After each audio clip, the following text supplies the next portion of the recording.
Okay. Alex wanted me to talk about my here and now 3D experience of having my memories restored. Now, I need to give you a little bit of background so you'll know how I got into this position. My second husband had poisoned me to collect on life insurance. And when I divorced him, I was dying from arsenic poisoning. And I was so sick, I could not even shower by myself. That was in 2001. And I was trying to work because I still had to be self-supporting, and I had a child in high school. And I was a part-time janitor at a limestone quarry. It was 1 or 2 days a week that I would work there and clean the outbuildings. You know, the lab and the scale house and, you know, the buildings where the men worked, to keep them clean enough for the computers to work. Well, I was really sick from the arsenic, and it was taking me longer and longer and longer and longer to do the work. And both California and the American government laws are, if you're working at a mine, the only person who can be there alone is the security guard. So as the janitor, I had to be babysat. So Lou, the man I live with, was the security guard. And his wife had left him 5 years earlier. He was alone. And when I finally filed for divorce, I was still pretty sick. And I had 3 grown adult children staying with me. And they decided to stop pitching in on the rent. Well, I couldn't work enough to cover the bills. So I booted them all out and started selling my properties, you know, my possessions. And I was putting the money into a fund to send my high school age child to live with my mother in Tennessee. And I was going to live in my car. And Lou got wind of this. And he told me that that was a stupid idea, that I would be dead within a month, and that he was not going to stand for it. That the youngest and I could move in with him and he would take care of us. So I moved in with him and he did take care of me. But he and his wife had never filed for divorce. So when I got better, I was working again, and I got tired of being a mistress. That's the flat out truth. About 2011, I started looking for someone that I could marry who was going to be mine. I was looking for a man to marry who would be mine. And it wasn't that I didn't like Lou. It was, I was Christian and I was tired of living in sin. Right. And I wanted to get my act together. And I had lots of friends on Facebook. Most of them were single men. And I had a profile I was looking for. Someone intelligent and witty and single. I mean, really single. And this guy showed up And he said he was retired from the NSA, that he had been a Russian translator, that he had officially been U.S. Air Force. And the being retired, not so much. The being a Russian translator, yes, he was. He's the character that the agent, the American agent in The Hunt for Red October was based on. So he brought in defectors from a Russian submarine and also a Russian pilot when he was stationed in Japan. In American terms, he was a hero of the Cold War because he had done all these things without killing anyone. That's a major big deal. Yeah. And so he was very charming and very educated, and he was a writer. I don't think he's ever published any books because he never quite finished anything. He played the drums. Mm-hmm. And I had known him about 2 years on Facebook, and he had gradually become friendlier over the time. He had been, I think the terminology is grooming me. Mm-hmm. Right. I thought he was courting me. There's a slight difference in those terms. Exactly. Yes, and he was a year older than I was, so my age and size didn't appear to be a big deal for him. So I was in the process of moving out, and I got hurt at work in 2008. And so this was a difficult, long process for me. Most of my belongings were going to go into storage, and I was going to be moving into a friend's bedroom that she had furnished, which meant none of my things were going to be there except my clothes. And I was depressed about it, had a lot of mixed feelings. And this man's name was Steve. I won't mention his last name. And he decided to send me $1,000 to help me move, and if there was enough money left over to come see him. And he was sharing his sister's house in York, Pennsylvania, which is a bedroom community for the NSA agents. Okay. And I ended up,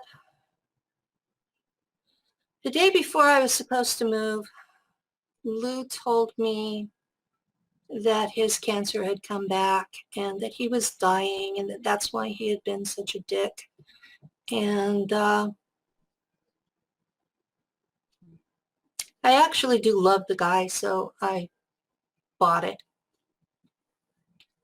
And I told him about Steve and told him that I was going to go. And he spent the next 9 days trying to talk me out of it. And in retrospect, I wish he had, but I got on an airplane, flew from California to Baltimore, Maryland. And Steve was there.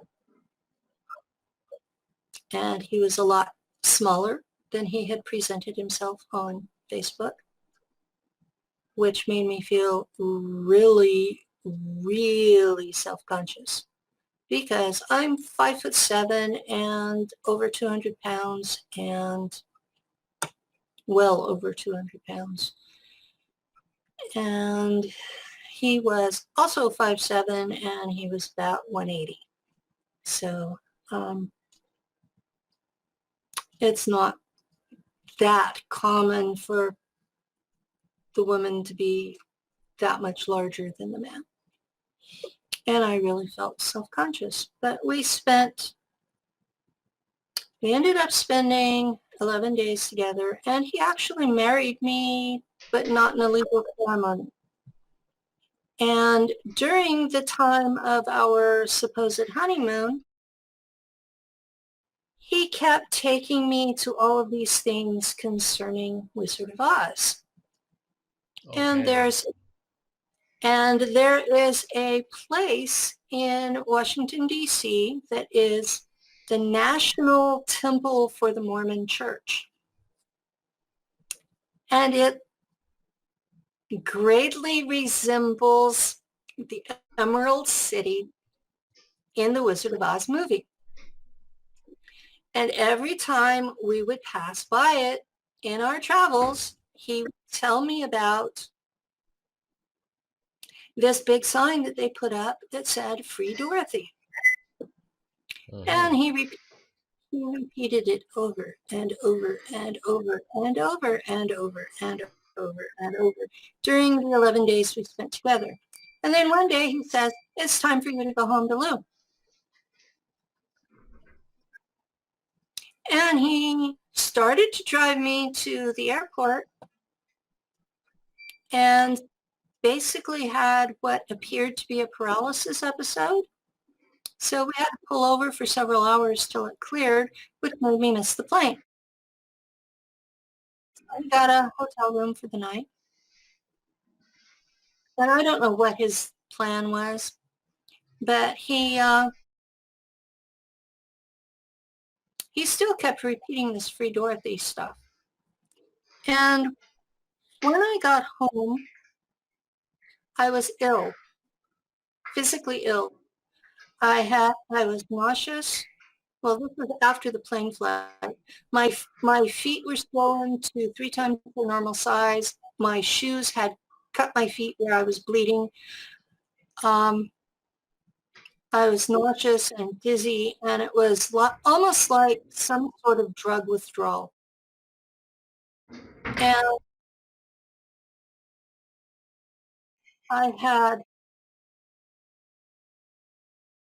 I've always been able to see into 4D, Okay. okay? But I could filter it out. And from that point on, I have not been able to filter it out. It is there all the time, overlapping 3D. Amazing. So whatever is in my astral life, I see it. And it's like an overlay over 3D reality. So I'm like sorting these things out all the time. This is my new normal. And there was a telepathic connection between Steve and I that is still there, even though he's been dead for 3 years. In fact, a couple of nights ago, he came to visit me, check on me, see how I was doing. And that's incredibly disturbing, especially when you know it's a dead person. Him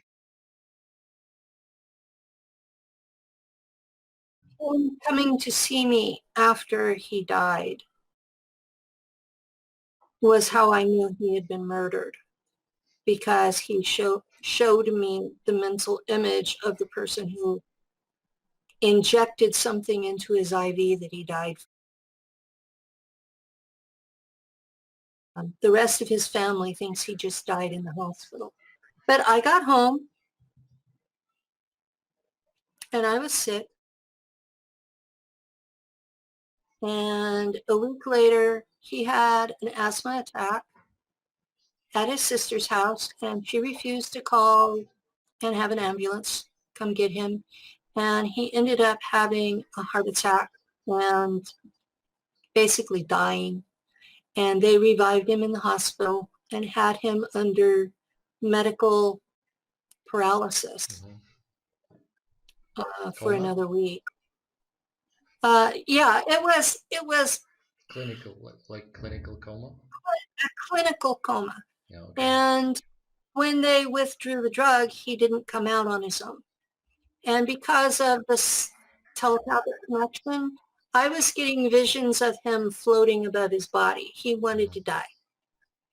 And something ripped loose inside of me, and I screamed, no. Loud enough that the neighbors would walk away, had to have heard me.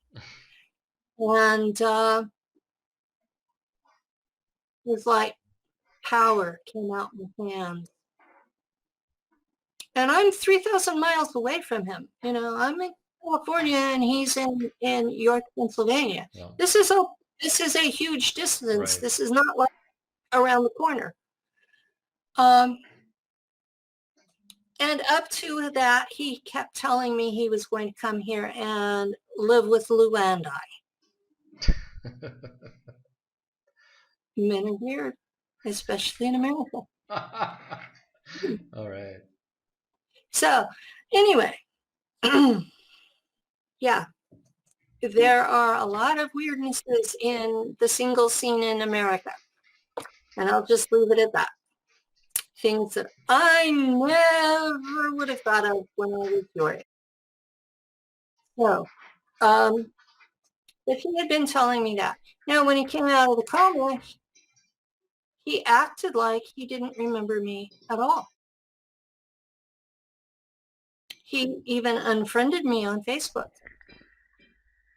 And it was years before he sent me a friend request again.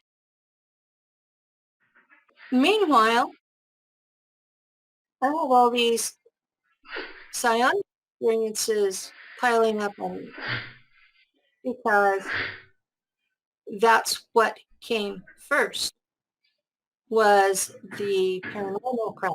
Uh-huh. So I stopped sleeping. I was lucid 24/7. I still am if I don't take drugs to sleep. And I would have visions during that time. And what the New Age community calls downloads. Yep. And I had been a devout Christian before. I kept getting excommunicated because I actually believed in the Sermon on the Mount. And the last time I was excommunicated, it was for living with Lou without being married to him. So that was part of my motive for wanting to leave. So, but all of that, just all of my Christian faith just fell away. It was like, I don't believe that crap. And I still remember it. I still remember believing it. I still remember all the decades of Christian study that I did. I went to seminary. I was a postulant for holy orders. I was a lay reader in the Anglican Church. I was licensed to preach if the pastor took sick. I mean, we're talking the kind of devout that makes people crazy. And it was like a light switch had been flipped off. It was gone. And I was having all this stuff happen that most anybody else would have called it demonic. And I'm sitting there just watching it going, oh, who are you? And some of them would tell me their names, and I looked some of them up, and yeah, they're in somebody's mythology because they come up on Google. Some of them are good guys and some of them are bad guys. I've had Michael show up, the archangel. I've had Lucifer show up, the other version's archangel. So, you know, I don't argue with them anymore. They show up. If they're decent to me and don't ask me to do stuff, I let them hang around. If they ask me to do stuff I don't want to do, I make them leave. So it makes me sound crazy as hell. But there were also these memories that could not possibly have happened in my real world life as I knew it. They could not possibly have happened on Earth, anywhere that I know of. They were in this big lump, and they were all in German. And I studied German in high school and junior college back in 1970. You know, I've kind of kept where I can half-ass speak it like a 3 or 4-year-old. I don't remember declensions. I can't remember noun genders. And God help me if I try to conjugate a verb. But if I'm reading it, I get the general drift. If I'm trying to speak it, I'm like a little kid. I've been told my accent is perfect, like a native speaker. But yeah, so I had all these memories in German of raptors coming through a wall and shredding children. And they were so real, I could not only smell but taste the blood. I knew that did not happen on Earth. And so I started looking for,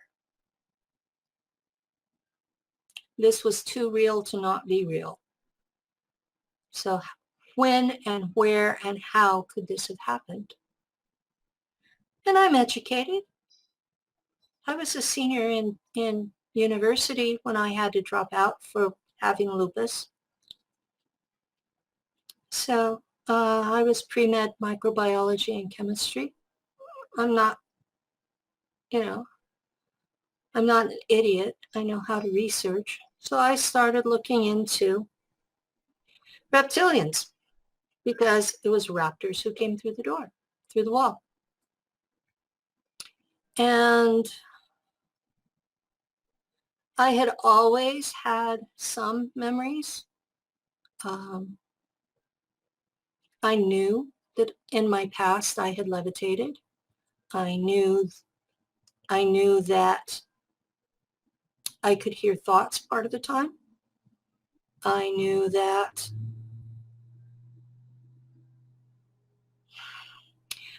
when I got angry, that electronics would blow up. When I was a child, I don't know how the technology was in Russia, but in America, when I was a child in the 1960s, televisions had tubes in them. Right.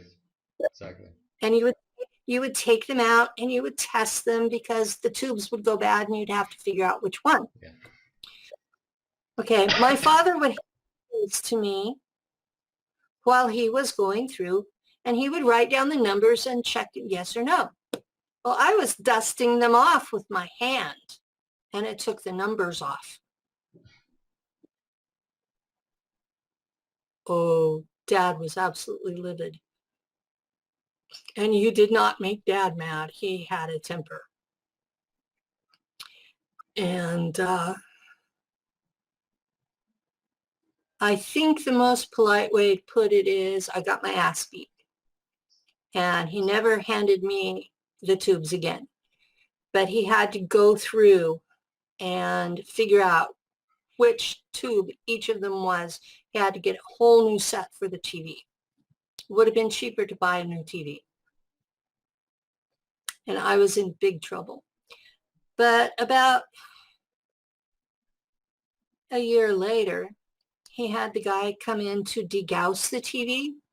I don't know if you remember that process or not. No. It It was necessary for cathode ray tubes. Okay. And I watched the guy with his magnet playing with it. And the next time the TV got screwy, I did the same motions with my hand. And it fixed it. And so, you know, these were things that were in my background before the memories came. So, since I didn't know what I was remembering, I started doing research. And these people are probably going to be absolutely mortified that I named them. But I read Richard Dolan's books. I read Joseph Farrell's books. Okay. I read the books that I can't even think of her name. The lady that was researching the cattle mutilations. I read her books. Is that Linda Moulton Howe? Yeah, okay. Linda Moulton Howe. Yes, Yeah. I read her books. Yep. And out of all of the authors that were out there, I dearly, dearly loved James Mars. Uh-huh.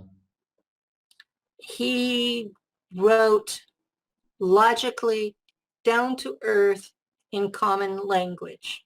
Mm-hmm. You didn't have to think about what was he saying. He was not confusing at all. He was very to the point and laid it down in logical terms. Okay, so with that background, I started listening to the whistleblowers on YouTube. And that Now, was that was which year? When I met Steve was in April of 2013. Uh-huh. And by 2014, I was starting to watch the videos. Okay. And Randy Kramer's experiences on Mars were the closest to what I remembered.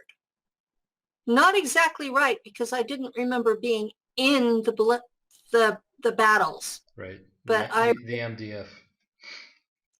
I was not in the same Mm-hmm. faction he was. Yep. So the memories were different, but the overall picture was the closest to his. Okay. So I thought, okay, you know, all right. This is what we're talking about. And then I read Michael Ralph's website. Yep. And the two books he has on there. And I thought, okay, that pretty much narrows it down to Mars. Mm-hmm.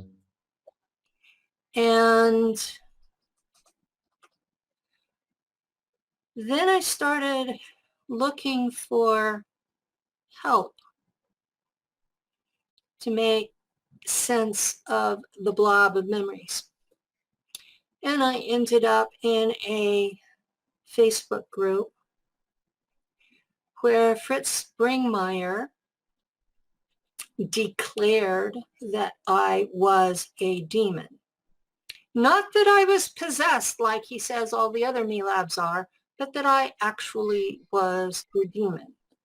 I'm like, oh, shit. I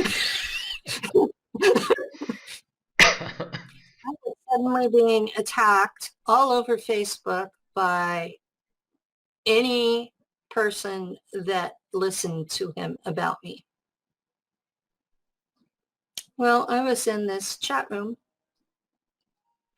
with, there were about 20 of us.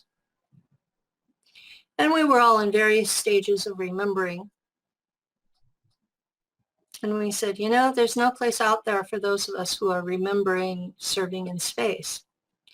You know, there are for the Me Labs, there are for the Montauk people, there are for everybody else. But they treat us like we're different. Like we're not even human anymore. And so that was when we formed our SSP group. And within the first year, we had 2,000 members. And because we had so many admins go batshit, because we are very damaged people and occasionally do go off the deep end, we have this rule that it takes 2 admins to ban somebody. The first big lump of memories was all from one altar. That was the altar who went through, I guess she was the first one that was split off. Okay. Because she was the one that remembered, Langley and remembered Montauk and remembered going to Mars and then remembered being on a freighter. And she was out there, she was away from home for 55 years.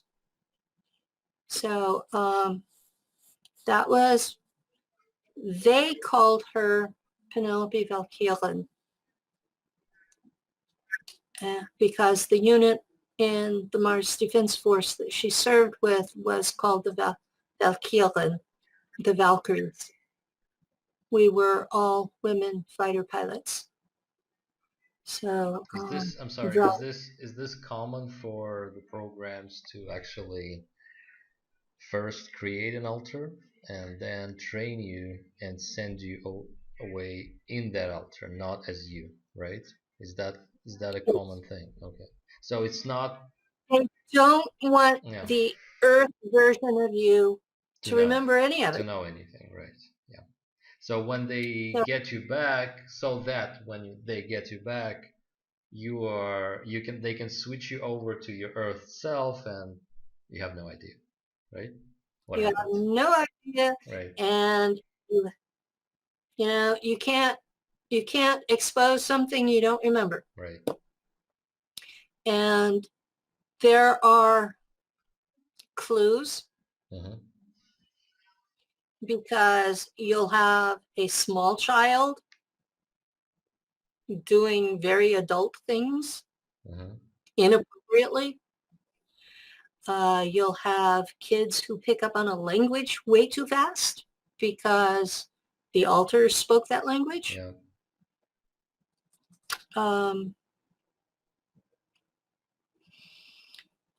What did I do to my dad? I was 6 and he had a hunting rifle that he kept behind the door, a 30-06. And I sat down one day and took it apart and cleaned it and put it back together. And he said, "How did you know how to do that?" I go, "I don't know." So he was a bit leery of me for a while. What else did But you have? yeah, What else did you have? Anything else that you remember from that? I mean, as you look back, there must have been many things like that. Did you ever feel any connection with the subject? I mean, like Mars, the space, aliens, whatever. when I was 10 years old, Hmm. we had a school assignment to keep a scrapbook. Right. And mine was on UFOs. So you could pick which subject you want to do it, right? On, and you did on Mm-hmm, the one on UFOs. Okay. mm-hmm. All My mother was mortified. right. You got to understand, my father was a preacher for the Church of Christ, Hmm. the version that doesn't have instrumental music. They are a cult, a religious cult. And my mother did whatever my dad said. And they had me. Hmm. And my father died in 1980, and my mother is to this day mortified by everything I do. So, Sure. yeah, she has at least 3 altars, Right. and one of them has programming to be my handler. And so I just basically avoid her. It's easier on both of us. So, do you know now, or do you have any idea right now about what was going on around your family as you grew up? Because you must have had something happen that would give you a clue that someone was taken or someone was, manipulated or something. They thought I slept. They thought I walked in my sleep. Mm-hmm. And I had trouble sleeping at night. I still do. My subconscious thinks it's not safe. Um, my brothers both had similar behaviors. Oh, gee. Um, you know, a lot of the stuff that we did, the behaviors we expressed, were on a par with what severely abused children act like. And Dad did abuse us. We were not raped at home, but we were severely beaten on an ongoing and regular basis. He believed in spare the rod and spoil the child. And he had no patience with us. And once he started swinging, he couldn't stop until Mom stopped him. And she didn't unless she thought he was going to kill us. So there would be, there would be lots of missing time from school because we had been beaten so badly we couldn't walk. He Mm. smoked inside the house, so we all had asthma really bad and caught everything. So you have these sickly, abused children already just based on the here and now. And you add in the stuff from being MK and MELAB. And it makes this big lump that I don't know why the schools didn't report us to Child Protective Services.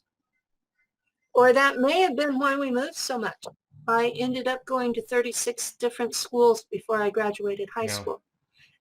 And the normal is 3. Wow.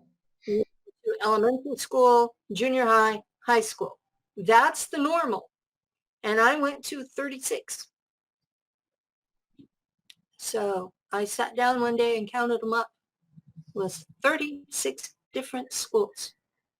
And that's not normal. And people should have noticed and didn't. And I think part of the problem was Dad was avoiding Child Protective Services, but Dad also hated the military. Mm-hmm. And I suspect because we would move and then 2 weeks later move again. Oh, okay. As a child, I'm looking back on this and thinking he was trying to get away from someone. So he had to know there was someone abducting us and not an ET, someone human, because I remember being taken by humans. I don't remember being abducted by aliens. I do remember there were times they would wear costumes to look like reptilians. But when you stop being scared, you can see the zippers. And I would start unzipping them. So they stopped with the costumes. Jesus. So yeah, it's like, you know, um, The last time that I had an actual ET abduction was in 1995. There were bright lights outside, and then I woke up on the spaceship. I was inside basically a plexiglass tube, and the clear plastic hard ones, and I was strapped to a board of some kind inside of it, and then stood up. And I was naked. That's always embarrassing. And they were angry, and they were asking me telepathically what had happened to my uterus. Well, I had had cancer surgery in 1988. And so I told them I had cancer, and they were very angry. Apparently they wanted me to have a baby for them. And I had been part of the breeding program when I was first married, because I lost 4 babies right in a row. Mm-hmm. And so they were apparently wanting to continue that. And because I no longer had a uterus, they couldn't. And they left a mark on my arm. Mm-hmm. I can't see it. I've scratched it badly. Okay. It used to be 2 squares on point. Mm-hmm. And I've scratched it because it itched. Eventually, Lou took a car mechanic magnet to it, and it stopped itching after that. But Who were they? so there was a naga in the back. Could have been the twin sister of the one that was at Langley. Mm-hmm. So for people who haven't heard that or haven't heard it yet, a naga is they're not hybrids, but they look like what would happen if you crossed a human with a snake. So bipedal, And arms, legs, but like sort of like a... no, No? the head is very reptilian, Uh-huh. but the torso is human, and they have arms and hands like a human, and everything else is snake-like. And they have scales. Right. So they are completely reptilian Right. with some shapes. Yeah. And she was black on her back and cream on her belly, and had bright blue eyes, but very reptilian. And she was in charge, and there was a row of, I don't know what race they were. The ivory statues of the Chinese sages? Which ones? The ones with the really yeah. big... The big heads. Yeah. Sure. Yeah. That's what they looked like, except they were a beige color. Mm-hmm. Not really a human color like skin, but beige. And they had brown eyes. And they were all telepathic. Sure. Nobody talked. Nobody talked with their mouths. So there was the one naga and 4 of these sage-looking guys. I have no idea where they were from. I understand that the naga themselves are from Cassiopeia. So the other guys, they looked exactly like those like Yeah. elderly looking guys. Wow, Hmm. They amazing. looked exactly like that. with Yeah. with like They're- beard running and stuff, mustache. Well, it was like tiny, Mm-hmm, mm-hmm. like they, but yeah, Amazing. I'm sorry. Yeah, well. I never said this was normal, Okay, so let's. but yeah, that was what, almost 15 years. Well, that was in 1995, and my memories were brought back in 2013. So, yeah, I've had stuff all along that told me there was something different about me, but Nothing too you telling. can, yeah, nothing that says, you served in space. Yeah. Yeah, Okay. Just to clarify, the two words "Free Dorothy" was actually the code word to activate you. yeah, Okay. And free Dorothy code word. Dorothy is the name of the girl in The Wizard of Oz, is it? Yes. Okay. Yeah, just for the viewers who will watch this. So Um, he was taking you there, and the Wizard of Oz is of course the prime original MK Ultra programming system, right? well, That they used. they have Wizard of Oz, and they have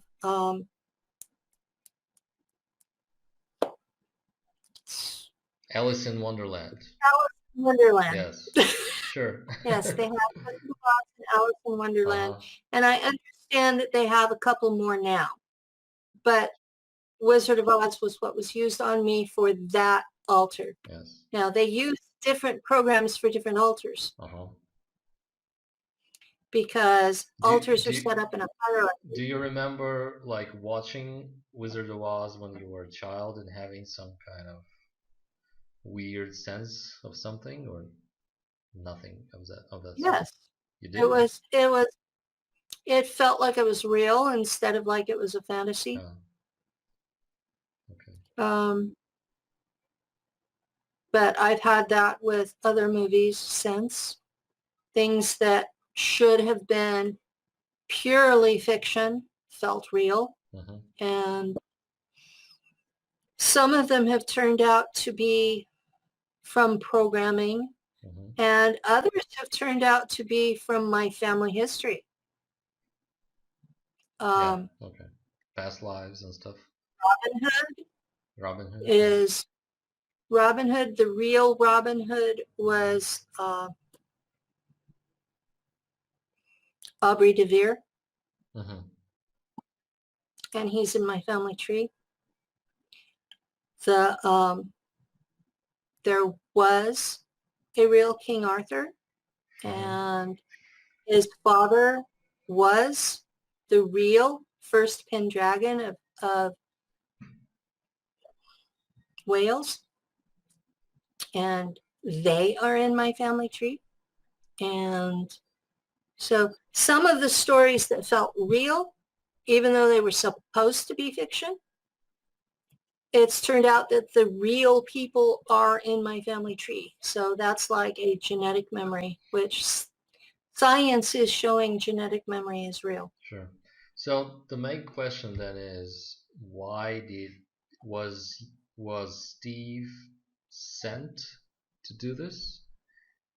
Was he conscious of it? He obviously knew what he was doing, right? So He obviously knew right, what he was doing, and he never told me what his purpose for it sure, was. sure. But do you think they kind of was that like a counteraction or counter programming on their part to activate your memory so you could be set out there too? Were they like at odds with the CIA or how? What was your take Oh, on yeah. that? My take on it is that the NSA and the CIA are in a agency war Yeah, okay. for funding For funding. and for funding. Okay. And they've been in an agency war for funding since 9/11 happened, and both agencies were blamed for dropping the ball. So that's what you can gather from why they would do it to you. That's the only that I cannot see any other rational motive. Mm-hmm. Okay. There's no other rational motive to have activated me. It makes no sense at all why a spy agency would expose a secret asset of another spy agency unless it was part of their interagency war. Mm-hmm. Okay. And there's that's the biggest question I have about this whole thing is why the hell did they decide to activate me? Because I'm the only one that I know of that was deliberately activated. Everybody else, it's been they had an MRI, Right. or they got a bump on the head, or they just started talking because they'd remembered it all along. I'm the only one that I know of that was deliberately activated. And it's like, why? Why? Why fuck with my life? If they had left me alone, I would never have gone to this. I wasn't even planning to be public with it until I started being shot at with energy weapons. They started with 3 directed energy weapons and followed up with lasers after that. And then they put, well, this one board that's between the 2 doors, Mm-hmm. that has metal on the back side of it, Mm-hmm. because there's a device in that wall aimed at this chair. Yeah. We thought the smartest thing to do was block the device, because if we take it out, they'll just put in a new one.